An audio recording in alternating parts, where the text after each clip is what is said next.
अस्सलामुअलैकुम students, welcome back to our chemistry lecture. Students, पिछली class में हमने S and P block elements का इंट्रोडक्शन और पीरियड 3 के एलिमेंट्स की बेसिक प्रॉपर्टीज़ डिस्कस की थी। आज हम इसी चैप्टर का नेक्स्ट टॉपिक शुरू करने जा रहे हैं, जिसका नाम है reactions of period 3 element with water, oxygen and chlorine. सही है। यानी आज हम देखेंगे कि थर्ड पीरियड में डिफरेंट एलिमेंट्स जब वाटर के कांटेक्ट में आते हैं, ऑक्सीजन के, क्लोरीन के, तो उनका बिहेवियर कैसा होता है। क्या ये सब एलिमेंट्स एक जैसे रिएक्शन करते हैं या हर एलिमेंट का रिएक्शन डिफरेंट होता है। आज हम इसी चीज़ को डिटेल में पढ़ेंगे। स्टूडेंट्स, एक बात याद रखिए कि थर्ड पीरियड में sodium, magnesium, aluminium, silicon and chlorine जैसे एलिमेंट्स मौजूद होते हैं, लेकिन इन सब की रिएक्टिविटी एक जैसी नहीं होती। कुछ बहुत तेज़ी से रिएक्शन करते हैं, जबकि कुछ सिर्फ स्टीम के साथ रिएक्शन करते हैं। सही है। तो सबसे पहले बात करते हैं हम सोडियम के। सही है।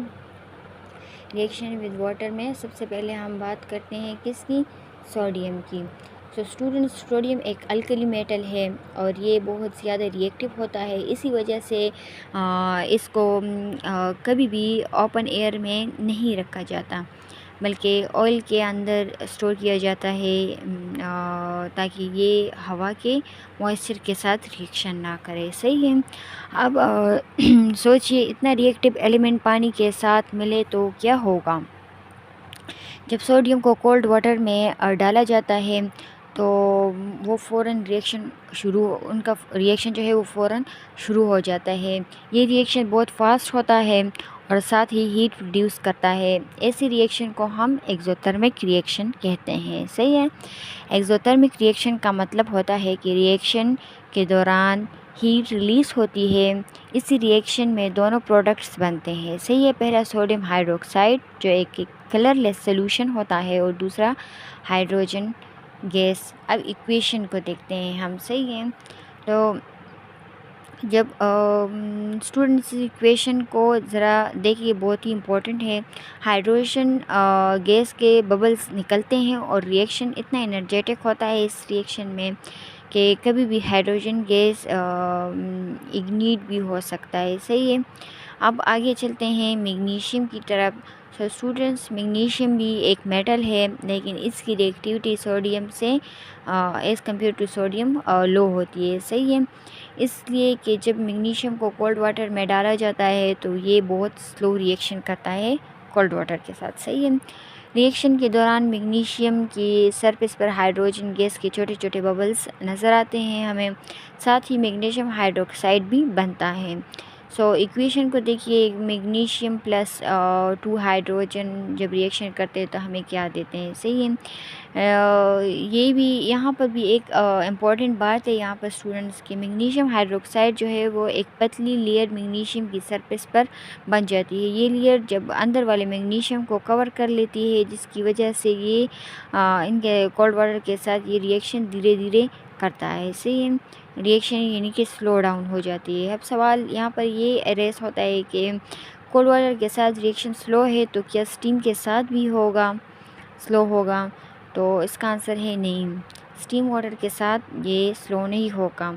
जब मैग्नीशियम को स्टीम के साथ हम हीट करते हैं तो रिएक्शन बहुत फास्ट हो जाता है। मैग्नीशियम अपनी हार्श ब्राइट वाइट फ्लेम के साथ बर्न करता है। सही है। इस रिएक्शन में जो है वो मैग्नीशियम ऑक्साइड और हाइड्रोजन गैस बनती है। सही है। इक्वेशन जो है वो आपके स्क्रीन पर है। सो स्टूडेंट्स, एग्ज़ाम में अक्सर पूछा जाता है कि मैग्नीशियम कोल्ड वाटर और स्टीम के साथ अलग अलग बिहेवियर क्यों दिखाता है। तो इसका आंसर ये है कि स्टीम का टेम्परेचर ज़्यादा होता है, इसलिए रिएक्शन भी आसानी से हो जाता है। अब नेक्स्ट की तरफ मूव करते हैं, and that is aluminium. So students, aluminium जो है वो आमतौर पर पानी के साथ रिएक्शन नहीं करता। इसकी वजह है कि इसकी सरफेस एरिया पर पहले से ही मौजूद एल्युमिनियम ऑक्साइड इसके लिए एज अ प्रोटेक्टिव काम करता है, यानी कि एल्युमिनियम ऑक्साइड की प्रोटेक्टिव लेयर मौजूद होती है। सही है। ये लेयर एल्युमिनियम को पानी के कांटेक्ट से बचाती है, लेकिन जब एल्युमिनियम को स्टीम के साथ हीट किया जाता है तो रिएक्शन होता है, सही है। और एल्यूमिनियम ऑक्साइड जो है और हाइड्रोजन गैस बनती है इस इक्वेशन में, सही है। अब रिएक्शन को देखिए, रिएक्शन स्लो होता है यहाँ पर, क्योंकि प्रोटेक्टिव ऑक्साइड लेयर रिएक्शन को रोकने की कोशिश करती है, सही है।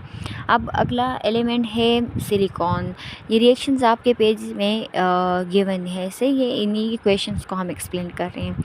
तो अगला हमारे पास सिलिकॉन है एलिमेंट। स्टूडेंट, सिलिकॉन जो है वो कोल्ड वाटर के साथ बिल्कुल भी रिएक्शन नहीं करता, लेकिन जब इसको हम रेड हॉट स्टीम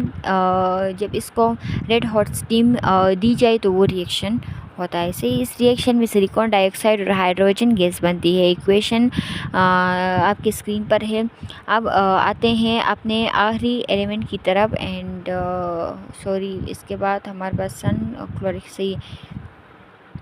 अब हम आते हैं क्लोरीन की तरफ। क्लोरीन जो है वो एक नॉन मेटल है, इसलिए इसका बिहेवियर बाकी मेटल से डिफरेंट होता है। जब क्लोरीन को वाटर में डिज़ोल्व किया जाता है तो हल्का ग्रीन कलर का सॉल्यूशन बनता है। इसके बाद एक रिवर्सिबल रिएक्शन अरेज होती है इसमें, यानी कि जो रिएक्शन होती है वो फॉरवर्ड भी चल सकती है और बैकवर्ड भी। इक्वेशन आपकी स्क्रीन पर है, सही है। यहाँ दो एसिड बनते हैं, सही है। पहला हाइड्रोक्लोरिक एसिड बनता है और दूसरा हाइपोक्लोरियस एसिड बनता है हमारे पास, सही है। अब हम जब हाइड्रोक्लोरस एसिड को जब सनलाइट मिलती है तो ये धीरे धीरे डिकम्पोज होना शुरू हो जाता है। इसकी डिकम्पोजिशन रिएक्शन जो है वो आपकी स्क्रीन पर है, सही है। यानी कि दो मॉलिक्यूल्स ऑफ हाइड्रोक्लोरस एसिड टूटकर हाइड्रोक्लोरिक एसिड और ऑक्सीजन गैस बनाते हैं। अगर हम इस प्रोसेस की ओवरऑल या नेट रिएक्शन लिखें तो वो आपकी स्क्रीन पर है, सही है। आपकी ये वाली रिएक्शन, नेट रिएक्शन हमारे पास ये वाली है, सही है। तो अब इसके बाद जो है वो क्या है, नेक्स्ट रिएक्शन का मतलब क्या होता है। नेक्स्ट रिएक्शन का मतलब ये है कि जब तमाम इंटरमीडिएट स्टेप्स को कंबाइन किया जाए तो जो फाइनल इक्वेशन बनती है उसे हम नेट रिएक्शन कहते हैं। एक और इम्पॉर्टेंट बात याद रखिए कि आर्गोन एक नोबल गैस है। नोबल गैस की outermost shell already complete होती है, इसलिए ये बहुत स्टेबल होता है, सही है। इसी वजह से आर्गोन वाटर के साथ कोई रिएक्शन नहीं करता, सही है। तो ये सारे जो हमने पढ़े ये रिएक्शन विद ऑक्सीजन में सारे के सारे आते हैं, सही है। ये हमारे पास यही एलिमेंट्स हैं। इन सारे एलिमेंट्स के हम ऑक्सीजन के साथ रिएक्शन देखेंगे कि किस तरह से होता है, सही है। तो अब स्टूडेंट, सबसे पहले हम ये देखेंगे कि जब पीरियड 3 के एलिमेंट्स ऑक्सीजन के साथ रिएक्ट करते हैं तो वो क्यों और कौन से ऑक्साइड्स बनते हैं, सही है। और तो सबसे पहले बात हम करते हैं सोडियम की। स्टूडेंट, जब सोडियम ऑक्सीजन में बंद करता है तो येलो फ्लेम प्रोड्यूस करता है। रिएक्शन के बाद एक वाइट सॉलिड मिक्सचर बनता है। यही मिक्सचर दोनों कंपाउंड्स पर मुश्तमिल होता है, सही है। तो पहला सोडियम ऑक्साइड है और दूसरा है सोडियम पर ऑक्साइड। रिएक्शन को देखें तो सबसे पहले नॉर्मल ऑक्साइड की इक्वेशन देखते हैं। 4Na+O2 तो हमारे पास बनते हैं 2Na2O। तो अब हम परऑक्साइड की इक्वेशन देखते हैं। परऑक्साइड की इक्वेशन है 2Na+O2 जो रिएक्शन करके हमारे पास देता है Na2O2, सही है। स्टूडेंट्स, याद रखिए कि सोडियम ऑक्सीजन के साथ साथ एक ही कंपाउंड नहीं बनाता बल्कि कंडीशंस के मुताबिक ऑक्साइड्स भी बना सकता है और परऑक्साइड भी, सही है। This is important point. अब हम मैग्नीशियम की तरफ आते हैं तो मैग्नीशियम भी ऑक्सीजन के साथ बर्न करता है, लेकिन इसका फ्लेम सोडियम से डिफरेंट होता है। मैग्नीशियम बहुत ब्राइट या इंटेंस वाइट फ्लेम के साथ जलता है, सही है, बर्न करता है। तो इसी वजह से जब मैग्नीशियम रिबन जलती है तो उसकी रोशनी इतनी ज़्यादा होती है कि सीधा देखना उससे मुश्किल होता है, सही है। तो रिएक्शन के बाद वाइट मैग्नीशियम ऑक्साइड बनता है। तो इक्वेशन है 2 मैग्नीशियम + O2 जो रिएक्शन करके हमारे पास 2MgO बनाता है। तो स्टूडेंट, मैग्नीशियम ऑक्साइड एक वाइट सॉलिड कंपाउंड है। सही है। अब हम एल्यूमिनियम की तरफ आते हैं तो एल्यूमिनियम भी ऑक्सीजन के साथ रिएक्ट करता है, लेकिन एक प्रॉब्लम होती है यहाँ पर, एंड डेट इज़ एल्यूमिनियम की सरफेस पर पहले से एल्यूमिनियम ऑक्साइड की एक स्ट्रॉन्ग प्रोटेक्टिव लेयर होती है। जिस तरह कि हमने ऊपर पढ़ा, ये लेयर जो है जिस तरह वाटर को इससे बचा दी, तो ये लेयर इसी तरह ऑक्सीजन को अंदर तक पहुँचाने नहीं देती। सही है। इसी वजह से नॉर्मल एल्यूमिनियम आसानी से बर्न नहीं करता, लेकिन अगर एल्यूमिनियम पाउडर्ड फॉर्म में हो तो उसका सरफेस एरिया ज़्यादा हो जाता है और वो ऑक्सीजन के साथ जल जाता है। अगर एल्यूमिनियम पाउडर को बंसन बर्नर की फ्लेम में डाला जाए तो वो वाइट स्पार्कल्स नज़र आते हैं। इस रिएक्शन में एल्यूमिनियम ऑक्साइड बनता है। अब आप वो इक्वेशन को देखें। सही है। अब हम इस एल्यूमिनियम के बाद हम सिलिकॉन की बात करें तो सिलिकॉन जो है वो नॉर्मली ऑक्सीजन के साथ रिएक्शन नहीं करता, लेकिन जब उसे स्ट्रांगली हीट किया जाए तो तब ही वो ऑक्सीजन के साथ कंबाइन करता है। सही है। तो इस रिएक्शन का जो प्रोडक्ट है वो सिलिकॉन डाइऑक्साइड होता है। सही है। एज इक्वेशन में जिस तरह से गिवन है। सही है। तो सिलिकॉन डाइऑक्साइड बहुत इंपॉर्टेंट कंपाउंड है और ये ग्लास और सेरेमिक्स बनाने में बहुत ही यूज़ होता है। अब हम वाइट फास्फोरस की तरफ आते हैं तो स्टूडेंट्स, वाइट फास्फोरस बहुत ही रिएक्टिव एंड नॉन मेटल है।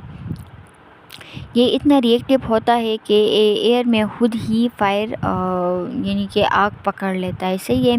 तो इसकी प्रॉपर्टी को हम स्पॉन्टेनियस कंबस्शन भी कहते हैं। सही है। जब वाइट फास्फोरस जलता है तो ब्राइट वाइट फ्लेम प्रोड्यूस करता है और साथ ही वाइट स्मोक भी निकलता है। सही है। रिएक्शन के बाद दोनों ऑक्साइड्स बन सकते हैं, phosphorus oxide and phosphorus 5 oxide. सही है। तो इसके बाद जो है हम सल्फ़र की तरफ आते हैं। सही है स्टूडेंट्स। तो अब हम आते हैं सल्फ़र की तरफ। तो स्टूडेंट, सल्फ़र भी ऑक्सीजन के साथ रिएक्ट करता है, लेकिन सल्फ़र को बर्न करने के लिए हल्की सी हीटिंग देनी पड़ती है। जब सल्फ़र बर्न करता है तो पहले ब्लू फ्लेम प्रोड्यूस करता है। ये ब्लू फ्लेम जो होती है सल्फ़र की आइडेंटिटी मानी जाती है। सही है। यानी कि इसकी पहचान मानी जाती है। रिएक्शन के बाद सल्फ़र डाइऑक्साइड गैस बनती है जो कि कलरलेस होती है और equation is given on your page. So student, sulphur dioxide एक इम्पॉर्टेंट गैस है और एनवायरनमेंट से रिलेटेड टॉपिक्स में भी बहुत इसका जिक्र आता है। सही है। तो ये हो गए reaction with oxygen in elements के। सही है। तो अब हम आते हैं रिएक्शन विद क्लोरीन की तरफ। अपने लास्ट टॉपिक की तरफ आते हैं, रिएक्शन विद क्लोरीन। तो इसमें भी हम यही एलिमेंट्स को स्टडी करेंगे कि ये सारे एलिमेंट्स जब क्लोरीन के साथ रिएक्ट करते हैं तो क्या होता है। सही है। तो सबसे पहले हम बात करते हैं एज यूजुअल सोडियम की। तो जब सोडियम क्लोरीन के साथ रिएक्ट करता है तो ब्राइट ऑरेंज फ्लेम के साथ बर्न करता है। रिएक्शन के बाद वाइट सोडियम क्लोराइड यानी कि NaCl बनता है। यही यानी वही कॉमन साल्ट जो हम रोज़मर्रा की ज़िंदगी में यूज़ करते हैं। सही है। इक्वेशन जो है वो गिवन है। सही है। तो अब हम मैग्नीशियम की तरफ आते हैं। तो मैग्नीशियम भी क्लोरीन के साथ रिएक्ट करता है। जैसे कि ऑक्सीजन के साथ मैग्नीशियम ब्राइट वाइट फ्लेम देता है, वैसे ही क्लोरीन के साथ भी ये इंटेंस वाइट फ्लेम के साथ बर्न करता है। सही है। रिएक्शन के बाद मैग्नीशियम क्लोराइड बनता है। सही इक्वेशन गिवन है। अब हम एल्यूमिनियम की तरफ आते हैं। तो स्टूडेंट्स, एल्यूमिनियम नॉर्मली क्लोरीन के साथ रिएक्शन नहीं करता जब तक उसे हीट ना दी जाए। सही है। अगर बुक में देखें आप तो ड्राई क्लोरीन गैस को हीटेड एल्यूमिनियम फॉइल के ऊपर पास किया जाता है। सही है। उस वक्त एल्यूमिनियम बर्न करता है और ये pale yellow aluminium chloride produce होती है। इससे सही इक्वेशन गिवन है। अब एग्ज़ाम में जो है students pale yellow aluminium chloride भी पूछा जा सकता है। सही है।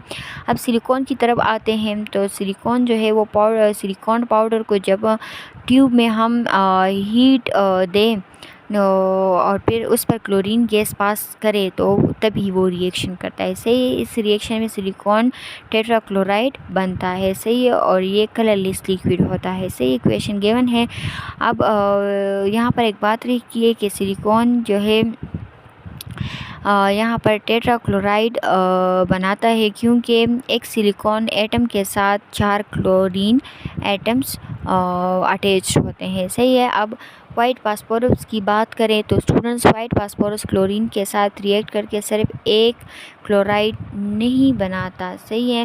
ये दोनों डिफरेंट क्लोराइड बना सकता है। फास्फोरस 3 क्लोराइड यानी कि PCl3। सही है। Phosphorus 5 chloride PCl5।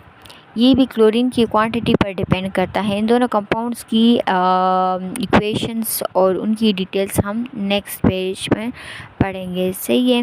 अब स्टूडेंट्स हम जो है वो फास्फोरस 3 ऑक्साइड में आते हैं कि इसका रिएक्शन इसके साथ कैसा होता है। सही है। जब क्लोरीन के साथ ये रिएक्शन करता है, जब ऑक्सीजन की क्वांटिटी कम हो तो फास्फोरस 3 ऑक्साइड्स बनते हैं। इक्वेशन देखिए पेज पर गिवन है। इस इक्वेशन को एग्जाम के लिए याद रखना बहुत इंपॉर्टेंट है। अब दूसरा कंपाउंड जो है वो फास्फोरस 5 ऑक्साइड है।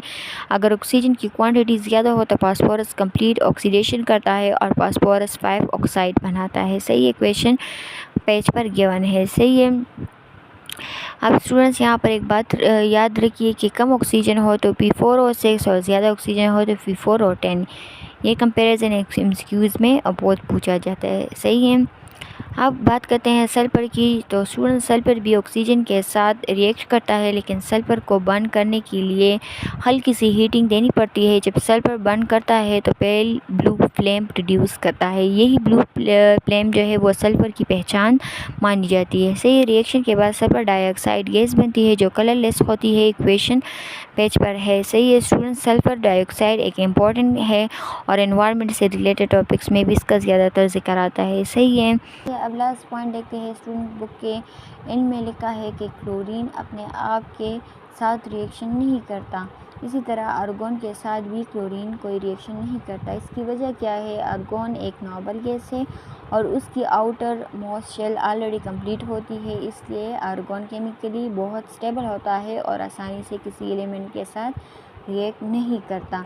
अब मैं आपको फाइनल रिवीजन दे दूँ इस होल वीडियो के आज हमने क्या क्या पढ़ा। सही है। तो स्टूडेंट, आज हमने थर्ड पीरियड एलिमेंट्स के रिएक्शन देखे विद वाटर, ऑक्सीजन और क्लोरीन के साथ। सही है। तो सोडियम कोल्ड वाटर के साथ बहुत फास्ट एक्सोथर्मिक रिएक्शन करता है और NaOH+H2 बनाता है। सही है। मैग्नीशियम कोल्ड वाटर के साथ स्लो रिएक्शन करता है, लेकिन स्टीम के साथ फास्ट रिएक्शन करता है। इसी तरह एल्यूमिनियम प्रोटेक्टिव ऑक्साइड लेयर की वजह से सिर्फ स्टीम के साथ ही रिएक्ट कर पाता है और सिलिकॉन जो है वो सिर्फ रेड हॉट स्टीम के साथ रिएक्ट करती है। सही है। इसी तरह क्लोरीन वाटर के साथ HCl और HOCl बनाता है, जबकि आर्गोन वाटर के साथ रिएक्ट नहीं करता। सही है। इसी तरह ऑक्सीजन के साथ सोडियम, मैग्नीशियम, एल्यूमिनियम, सिलिकॉन और वाइट फास्फोरस, सल्फर, क्लोरीन के साथ sodium, magnesium, aluminium, silicon, white phosphorus और सल्फर, आर्गोन और क्लोरीन के दरमियान कोई रिएक्शन नहीं होता। सो स्टूडेंट्स, बस इतना याद रखिए कि एग्ज़ाम के लिए ये रिएक्शन, इक्वेशंस और प्रोडक्ट्स बहुत इंपॉर्टेंट होते हैं। और इसी के साथ आज का लेक्चर कंप्लीट होता है।